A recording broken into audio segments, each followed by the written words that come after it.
La comunicación es una cosa muy importante. Mientras estaba pensando en las lecturas, he estado pensando en la comunicación. Por ejemplo, en Jeremías recibe un mensaje, una comunicación que Dios le había dado a él para predicar al pueblo de Judá. Estaba también en un lugar muy importante, en la entrada del templo, en Jerusalén.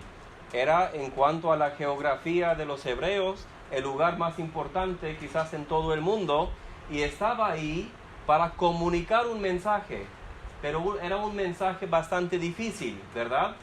O sea que si ustedes, o si vosotros, nuestra Biblia tenía ustedes, pero si vosotros no hagáis lo que es bueno, lo que es recto delante del Señor, habrá un castigo, habrá consecuencias. Y seguramente Jeremías se sintió, qué difícil, o sea, qué mensaje más difícil. Pero eso ocurre bastante con los profetas en el Antiguo Testamento. También en la epístola de San Pablo a los Corintios vemos otra comunicación. Él está tratando de animar a un pueblo.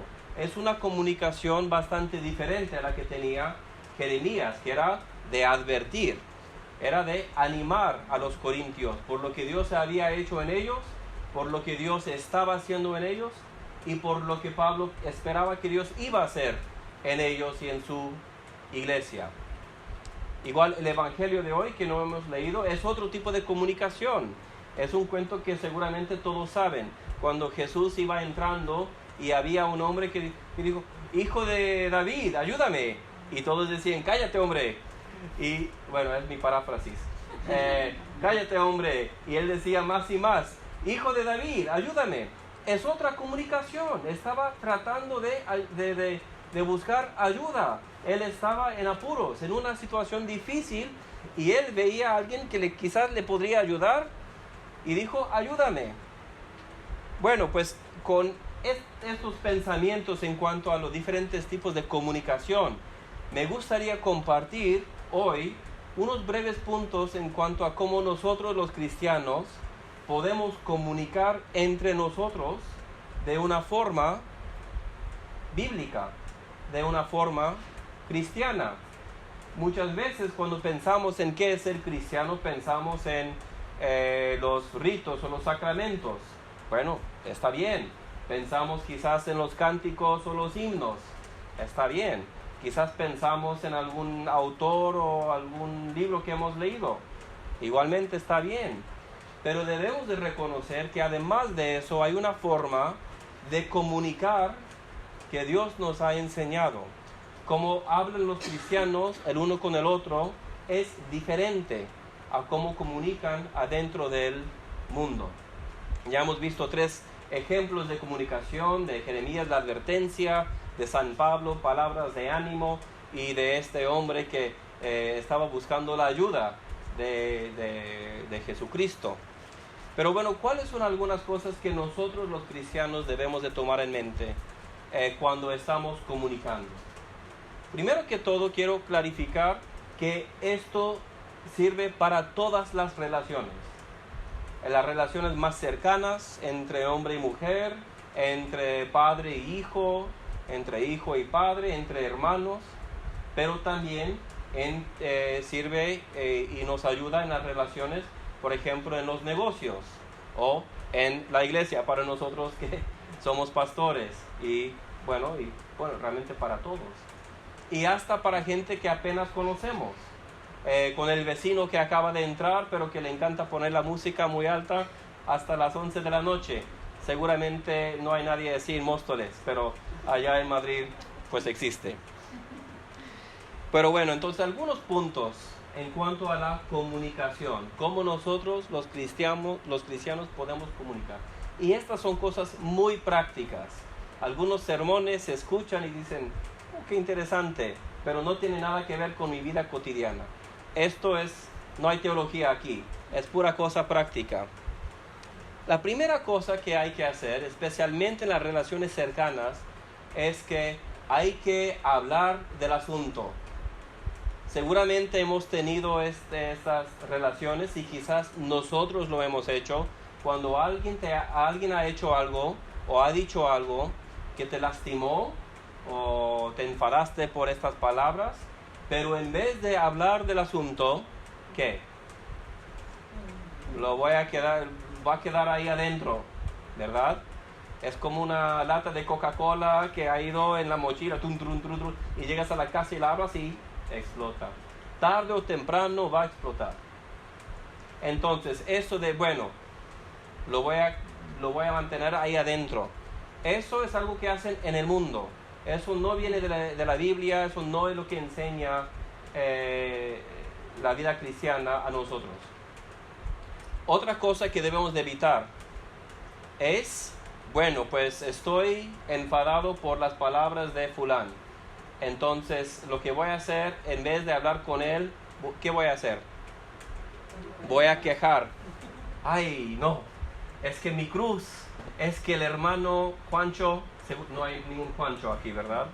Que el hermano Juancho ha hecho esta cosa y, ay no, oro que Dios le perdone. No. Estas cosas no están bien para el pueblo de Dios, ¿verdad? El cotorreo, no sé si es una palabra que se usa mucho en España, pero en México, en Colombia, se usa esta palabra. Eso no está bien, no está bien. Entonces, el primer punto es este. Cuando alguien ha hecho algo que te lastima o que te ha ofendido, tienes que hablar con esa persona sobre el asunto en el tiempo correcto. Quiero mencionar una palabra que casi no usamos, aunque es una palabra muy, muy buena, muy rica. Prudencia. ¿Qué es la prudencia? Prudencia es hacer la cosa buena en el tiempo correcto. Seguramente hemos tenido la experiencia que alguien nos ha dicho algo que es cierto y que teníamos que escuchar, pero lo dijo en un tiempo malo, cuando no podíamos escuchar. O, igualmente, a veces hay un tiempo correcto para hacer algo, pero no lo hacemos. Entonces tenemos que ser aquí prudentes. Tenemos que buscar una oportunidad cuando podemos hablar de una forma personal para arreglar el asunto. No en frente de toda la familia, no en frente de toda la parroquia. Y si uno dice, es que bueno, tengo 3 minutos y después tengo que ir al doctor, no es el tiempo correcto para entrar en una conversación importante para hablar de ofensas y de perdón de ofensas y de palabras y este tipo de cosas. Entonces es un punto muy práctico. No hay que guardarlo ahí adentro, no hay que quejar a otra persona, hay que hablar del asunto con esa persona, pero hay que hacerlo en el tiempo adecuado. En el tiempo adecuado. ¿Dios era así? Claro que sí. En Génesis 1, ¿qué aprendemos del carácter de Dios?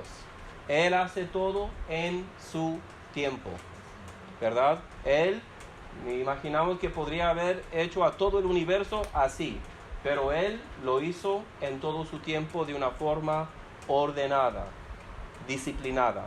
Igual nosotros en nuestras comunicaciones tenemos que tomar en cuenta esto. Segundo punto, no debemos de tener el deseo como cristianos de ganar la batalla. Eso viene de la carne, eso es del mundo, ¿verdad? No se trata de, bueno, pues hemos tenido esta discusión, este argumento, y yo por ser muy listo, por ser muy inteligente, yo he ganado la batalla. Porque si tratamos las relaciones interpersonales de esta forma, ¿qué va a pasar?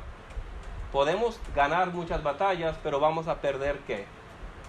La guerra. Muy bien. Quizás vamos a salir de esta discusión con el vecino, con el otro pastor, con la pareja o algo así. Y vamos a decir, bueno, pues yo he establecido mi punto muy bien y ella o él entiende que estaba mal. Pues eso no va a ayudar, no va a ayudar. Dijo Madre Teresa una cosa muy importante, es un dicho que siempre me ha parecido muy profundo. Dijo, La única forma de aprender humildad es siendo humillado. Yo lo he citado muchas veces en diferentes sermones, pero es muy cierto. Si decimos, oh Dios, ayúdame a aprender la humildad, alguien nos va a humillar. Tenemos algunos... ocurrió alguna vez en algún lugar que habían unos jóvenes que estaban en una iglesia grande tratando de prepararse para ser pastores, presbíteros en la iglesia anglicana. Y uno de los pastores dijo, pues es que no debes de darles trabajos así como limpiar el aseo y cosas, porque se van a humillar. Y el otro presbítero dijo, pues si quieren ser presbíteros, mejor que lo aprendan de una vez en vez de más tarde. ¿Me entiendes? Sí, nos entendemos, sí. Y eso no solamente es para los pastores ordenados, es para todos los que vivimos en relación con otros. Entonces, el segundo punto aquí, no estamos tratando de ganar la guerra, ganar la batalla. La pregunta que debemos de hacernos es, ¿qué pretendo hacer con esta conversación? ¿Cuál es mi meta? ¿Mi meta es que la otra persona se siente humillado? Eso es del mundo, eso es de la carne, eso no es de Dios, no es del Espíritu. O es tratar de reconciliarme con esta persona. ¿Cuál es mi meta? ¿La reconciliación o la victoria? Debe de ser la reconciliación. Debe de ser construir una relación más fuerte, centrada en Cristo y su Evangelio. Entonces es otro punto. No hay que tener esta meta de humillar a la otra persona o de ganar, sino de edificarse y de reconciliarse. Otro punto, y solamente tengo 4 puntos, así que ya estamos en el tercer punto. El tercer punto es que las palabras son importantes. Las palabras son importantes. ¿Cuántas veces te ha dicho alguien, quizás un padre o un hijo o tu pareja, te ha dicho, es que siempre es que nunca Probablemente no es cierto que siempre hace algo. Probablemente puede decir, no, pues es que yo me acuerdo hace 4 años y medio, dijiste lave los trastes, y lavé todas las vajillas, todos los trastes, y incluso los tenedores. Es que nunca lavas los tenedores. Quizás es un ejemplo sencillo, pero muchas veces en la vida usamos las palabras de una forma como herramientas, no como armas realmente. No los usamos como herramientas para reconciliarnos. Los usamos como armas, como cuchillos para dañar a la otra persona. Es la tercera cosa. Entonces, que debemos de poner cuidado con las palabras que usamos. Si decir es que nunca, no debemos decir nunca. Si la palabra o la expresión adecuada es rara vez, bueno, pues ahí está. Español es un idioma muy rico. Tenemos muchos adverbios y adjetivos para describir el tiempo. Siempre está atrás, no, muchas veces, o quizás últimamente. Hay que poner cuidado en las palabras. Y mis hijos han aprendido esto. Es que papá muchas veces, bueno, ayuda. También es parte de este mismo punto. Hay que tratar de evitar el sarcasmo. Sarcasmo, esta palabra sarcasmo tiene... Alguien está sonriendo. Sí, la palabra sarcasmo viene del griego. La mayoría de las palabras en castellano vienen del latín, pero esta palabra viene del griego y tiene una etimología, o sea, un origen muy interesante, y significa arrancar la carne como un perro. Fuerte, ¿verdad? Arrancar la carne de uno como si fuera un perro. Entonces el sarcasmo no ayuda a nadie. Ayuda a lastimar, Pero siempre tenemos que preguntar y hacer la decisión antes de la conversación, no en medio de la conversación, antes de la conversación. ¿Cuál es mi meta con esta conversación? ¿Reconciliación o victoria? Así tentaron a Jesucristo, ¿verdad? Si tú eres el Hijo de Dios, llama a los ejércitos de ángeles. Él pudo haber tenido una victoria increíble, pero él no quiso la victoria, quiso la reconciliación. Por eso derramó su sangre, para que nosotros pudiéramos tener la reconciliación con Dios Padre. Un cuarto punto. Bueno, perdón. Ahora veo que tengo 5 puntos. Pero el cuarto punto, para que aprendáis paciencia, hermanos. El cuarto punto, no interrumpir. Parece una cosa tan sencilla. Si tú tienes que sentarte ahí y escuchar a alguien quejando, que alguien está enojado, enfadado, y tienes que escucharlo 10 minutos, 15 minutos, 20 minutos, vale. Tú siéntate y tú escucha, hasta que ya ha repetido su punto de 1000 diferentes maneras, que es lo que hacemos cuando estamos enfadados, no pensamos claramente en lo que estamos diciendo, y al final del día va a decir, bueno, pues, ¿y cuál es tu respuesta? Y aún si ha tardado 15, 20, 30 minutos de simplemente sentarte ahí, callado, cuando hablas, ¿qué va a pasar? Que no pasaría si interrumpes. Va a escuchar. Va a escuchar. Si nosotros deseamos, y esta es una cosa muy, muy sencilla de la vida cristiana, ¿cómo debemos de tratar a los demás? Según Jesucristo. Esto no es una teología muy difícil.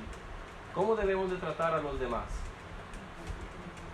Como queremos ser tratados, ¿verdad? Sí. Entonces, si queremos que la otra persona nos escuche cuando hablemos, ¿qué debemos de hacer nosotros? Debemos de escuchar. Debemos de escuchar. Con paciencia, con humildad. Y si tú te sientes humillado ahí, ay no, que está diciendo cosas muy injustas, que quiero defenderme a mí mismo. Bueno, quizás más tarde. ¿Se han fijado que Jesucristo nunca defendió a sí mismo? Él era un hombre que tenía un conocimiento de sí mismo suficiente para no defenderse a sí mismo. Cuando nosotros sabemos quiénes somos en el interior, como hijos o hijas de Dios, sabemos cuál es nuestro valor y sabemos que a veces no es necesario defendernos. A Jesucristo le dijeron unas cosas muy malas. Le dijeron, es que tiene un demonio. No se defendió. Es que dijeron, bueno, pues muéstranos algún milagro. Bueno, tendrán el señal de Jonás. ¿Qué significa eso? No entendían, ¿verdad? Él no tenía la necesidad de, bueno, pues es que déjame explicarme. ¿Y cuál es la autoridad que tienes para hacer estas cosas en el templo? Bueno, ¿cuál es la autoridad de Juan Bautista? Oh, bueno, no, eso es una pregunta muy caliente, no, mejor no contestamos. Él no sintió la necesidad de siempre defenderse a sí mismo, porque él sabía cuál era su identidad, como el Hijo de Dios. Entonces, no interrumpir. Y la última cosa, no hay que echar la culpa a la otra persona. No hay que echar la culpa a la otra persona. Realmente es la obra del Espíritu Santo revelar a la otra persona que ha hecho una cosa mala. Si dices, es que tú me enfadaste. No, esta persona dijo algo. ¿Y quién se enfadó? Tú. Si estás enfadado es porque te has dejado enfadar. Si te has enojado es que tú has hecho la decisión de decir, bueno, pues voy a estar enojado. Entonces no debemos decir, es que tú me enojaste. Cuando dijiste estas cosas, me lastimaste y por eso yo me enojé. Es claro, es claro. Y esto nos ayuda a comunicar de una forma más saludable y más que nos va a edificar. Hoy en día, ¿qué es lo que atrae a la gente al Evangelio? Pues no es que hay libros de teólogos muy buenos, aunque existen. No es de que vengan, no sé, evangelistas internacionales para dar charlas, aunque lo hacen y no es malo. No es que vean algún programa en la televisión y dicen, oh, ya es cierto, aunque existe y no está mal. La razón principal que vemos hoy en día es que la gente se atrae al cristianismo por las relaciones interpersonales. Entonces, cuando alguien ve que tú vives de una forma diferente y que comunicas de una forma diferente, muchas veces es así que esa persona va a decir, bueno, hay algo diferente. Hay algo diferente entre esta persona que alaba a Dios, que sirve al Señor Jesucristo, que es miembro de su iglesia, de una comunidad de fe, no simplemente tratando de inventar su propia religión, como hacen muchos hoy en día. Entonces os animo, hermanos, que tomemos en cuenta estos 5 puntos. Primero que todo, hay que tener prudencia, pero hay que dirigirnos al asunto en el tiempo correcto, ¿verdad? No hay que ignorarlo. Segundo, debemos de desear la reconciliación, no la victoria. No hay que humillar a la otra persona en frente de otros. Eso no ayuda a nadie. Aunque te hace sentir poderoso, pero no ayuda. Tercero, hay que cuidar las palabras. Si la palabra adecuada no es nunca, no debes decir nunca. Si la palabra adecuada no es que siempre, no debes decir siempre. En cuanto a esto, también debemos de reconocer que no hay que decir, es que no pasa nada o no te preocupes. Si alguien te pide perdón, te dice, lo siento mucho, te pido perdón por lo que hice. No hay que decir, no te preocupes. Hay que decir, yo te perdono. Es que sí es importante. Es que sí pasa algo, ¿verdad? Esto viene de este punto de que hay que cuidar las palabras. Cuarto, no interrumpir. Si deseamos ser escuchados, primero tenemos que escuchar, aun si requiere mucha paciencia. Y la última cosa es no echar la culpa a la otra persona. Si tú te enfadaste, es que decidiste enfadarte. Si te enojaste, es que decidiste dejarte enojar. Si te lastimaste, eso no es una decisión. Y eso sí, puedes comunicar, cuando dijiste esto, cuando hiciste esto, me sentí lastimado. Eso es muy diferente, que es que tú me enojaste, ¿verdad? 5 puntos muy sencillos, muy fáciles de entender, pero que los podemos poner en práctica, ojalá esta semana misma, para así glorificar a Dios y vivir la vida en comunidad como el pueblo de Dios, como los hijos y las hijas de Dios. Amén.